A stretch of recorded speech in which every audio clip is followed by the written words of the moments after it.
Pernah kepikiran nggak sih, apa sebetulnya yang bikin sebuah bisnis itu bisa meledak jadi besar, sementara yang lain? Ya, gitu-gitu aja. Nah, dalam 5 menit ke depan, kita bakal bongkar tuntas mesin di balik bisnis modern. Mulai dari warung kopi di tikungan jalan, sampai raksasa teknologi global. Udah siap? Yuk, kita mulai! Coba deh bayangin, warung kopi langganan kamu sama jaringan kopi internasional yang cabangnya ada di setiap mall. Sama-sama jual kopi kan? Tapi jelas, level permainannya beda banget. Pertanyaan ini kelihatannya simpel, tapi jawabannya itu dia kunci buat memahami dunia bisnis hari ini. Jawabannya tuh bukan soal biji kopinya atau seberapa ramah baristanya. Perbedaan paling dasarnya itu ada di dapur pacu yang nggak kelihatan, sistem, data, dan strategi yang jalan di belakang layar. Nah, inilah yang mau kita bedah bareng-bareng. Semua bisnis hebat, tanpa terkecuali, lahir dari satu hal yang sama, sebuah ide. Tapi ini bukan sembarang ide yang tiba-tiba muncul pas lagi bengong loh. Ini soal kejelian melihat sebuah peluang di pasar.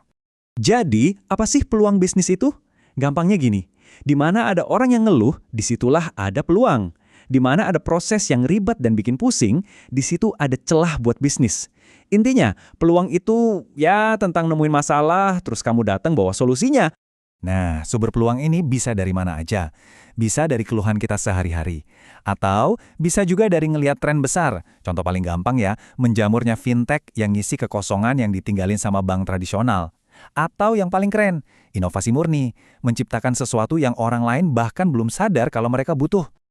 Oke, idenya udah dapet. Terus apa? Ya kita harus paham dong, produk ini dibuat untuk siapa. Dan di zaman sekarang, definisi pelanggan itu, wah udah geser total. Coba kita lihat perubahannya. Dulu, pelanggan itu kan pasif ya. Mereka cuma beli apa yang kita jual. Nah sekarang, mereka yang ikut nentuin tren.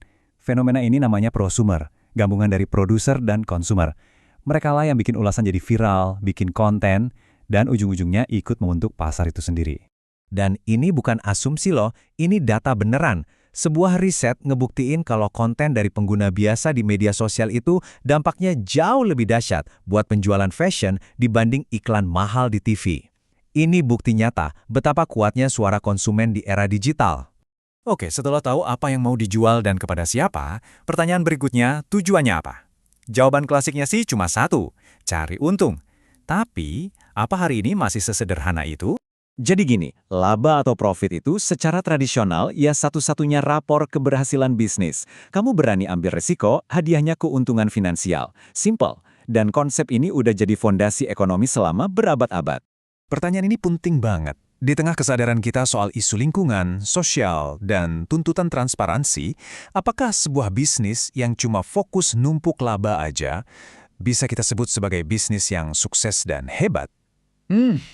Jawabannya ada di konsep yang namanya triple bottom line, atau gampangnya 3P. Anggap aja ini rapor modern buat bisnis.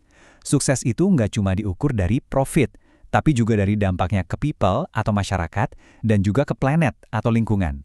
Bisnis yang beneran berkelanjutan adalah yang bisa menyeimbangkan ketiga-tiganya. Oke, kita udah bahas konsepnya. Sekarang, yuk kita lihat wujud nyata dari mesin yang ngegerakin bisnis modern. Alat-alat apa sih yang sebenarnya mereka pakai?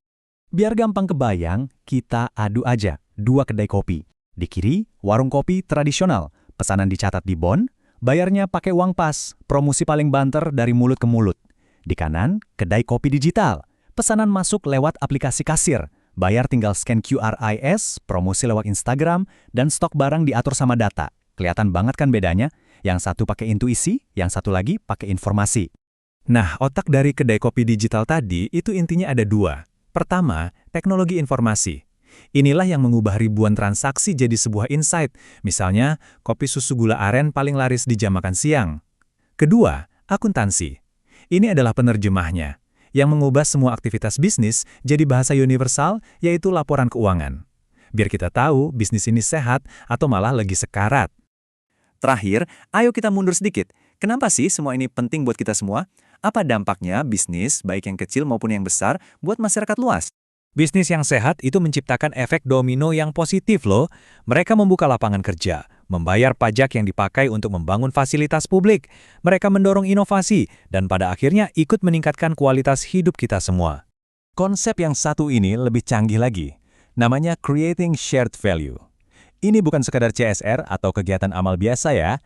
CSV itu artinya menjadikan solusi untuk masalah sosial sebagai bagian dari cara bisnis itu sendiri menghasilkan uang.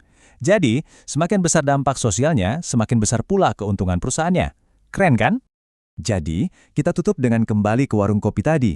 Saat mereka mulai pakai teknologi, tantangan terbesarnya itu bukan cuma soal teknis, tapi gimana caranya mereka bisa memanfaatkan semua alat canggih ini untuk menciptakan nilai lebih buat komunitas di sekitarnya, sambil tetap menjaga keaslian dan kehangatan yang jadi ciri khas mereka.